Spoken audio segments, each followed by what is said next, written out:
No. Don't do that. Do the opposite. Buy everything. Buy everything. Yeah. Buy everything. Like you got American Express card or something like that, right? So you got a really high credit limit. Just go in and just empty their shelves. Buy like $10,000, $20,000, $30,000 worth of stuff, right? Right.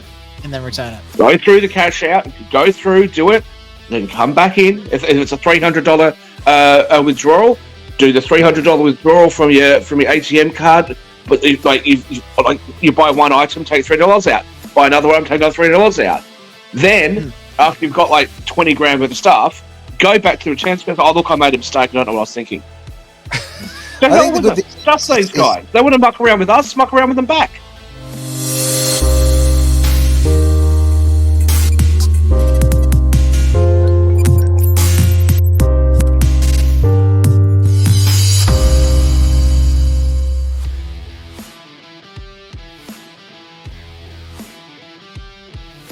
Speaking of cash, Armaguard is to be given a $50 million lifeline deal with the big four banks because, of course, not many people are using as much cash as they used to. And this is the big thing.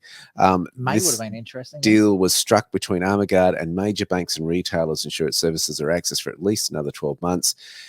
It is expected that the companies that have gotten big on this is the big four banks, ANZ, CBA, NAB, and Westpac, and they teamed up with the largest retailers in Wesfarmers, Coles, Woolworths, and Australia Post to cash transport distributors as stay in business.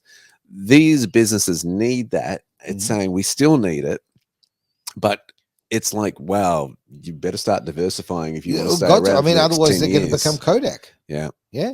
Well, I have a solution. I have a solution to this, like a legitimate solution to this, which I'll discuss with you guys off air. Oh. But I'm not going to pursue it because I promised everybody that I was just going to stick to my trading for a little while. But there's such an easy, obvious solution to the transportation of cash. I don't know why. Look, back in the day, I used to buy and sell a lot of physical hard currencies. And I used to get them from a wholesale FX supplier in New South Wales, and they used to have the stuff delivered to me in Western Australia. And then we used to distribute it from the city to other foreign exchange dealers and stuff like that. Like, there's such an easy, obvious solution for anyone who's ever worked in this field where you've got large cash amounts. And I don't know why it's not being done, because it just seems so stupidly easy. But anyway, it's a conversation for up here. It's probably why it's not being done, because it is easy and everyone's trying to complicate things too much these days. Yeah. Just have agendas. They're like, how hard is that? You're a boy or a girl? It's one of these interesting models. Look, we saw Australia Post have to get very creative when it came to email. When email came out, suddenly the whole need to post a letter to a friend somewhere just disappeared. Right now, of course, you got physical packages that go from A to B, and there are some documentations, your more formal documentations that have to go through the post, of course.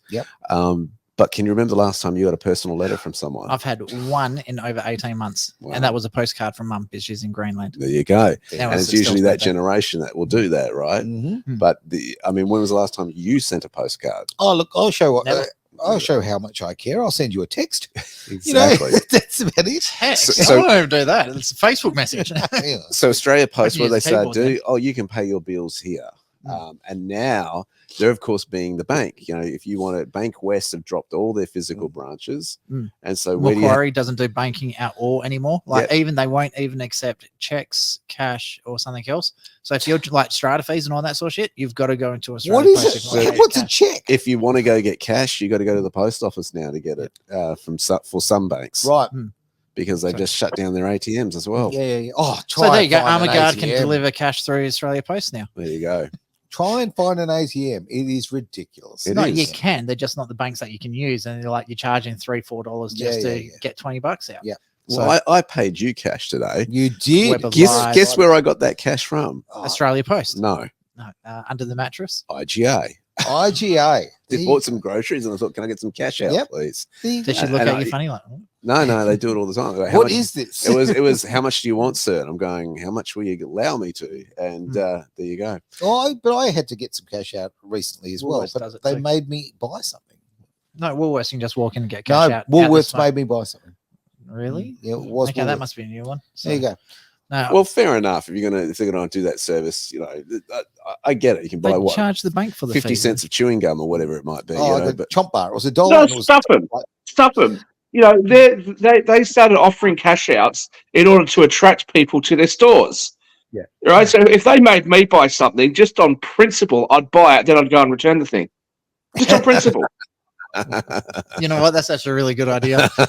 You know how we have the then I'd take the item if I actually wanted the item, then I'd take it. I'd go back to their machine. I'd repurchase the item and pay for it in bloody cash.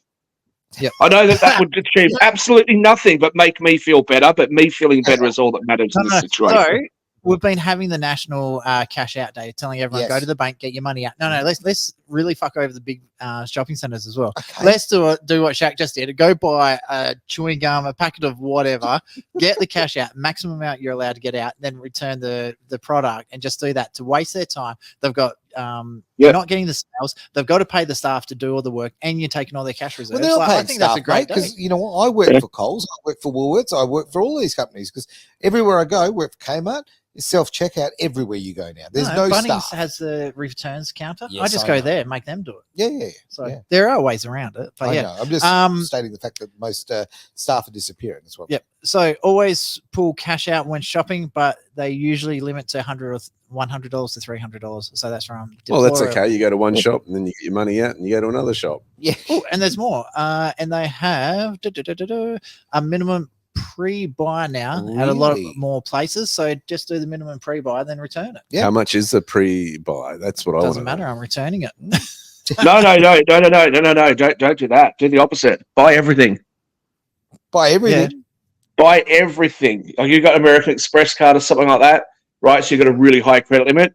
Just go in and just empty their shelves. Buy like $10,000, $20,000, $30,000 worth of stuff, right? Yeah. And then return it. Go through the cash out. Go through, do it, then come back in. If it's a $300 withdrawal, do the $300 withdrawal from your ATM card. But you buy one item, take $3 out. Buy another item, take another $3 out. Then after you've got like 20 grand worth of stuff, go back to the return space. Oh, look, I made a mistake. I don't know what I was thinking. Trust these guys. They want to muck around with us. Muck around with them back. No, it's good that I'm not going to forgive you for taking away my Australian flags on Australia Day. So, you think that I'm going to be in any way loyal to you? Oh, look. Actually, we've got an Australian flag up here at Edge. And I thought it's a Porsche flag, but anyway. It's Porsche, by the way. But anyway, that's a whole other story. Yeah. It's a Porsche. The man's name was Porsche. Anyway, it's a whole other story. But no, we have an Aussie flag here with great pride. And unfortunately, I'm quite sure it wasn't made in Australia. In the other room. Is it?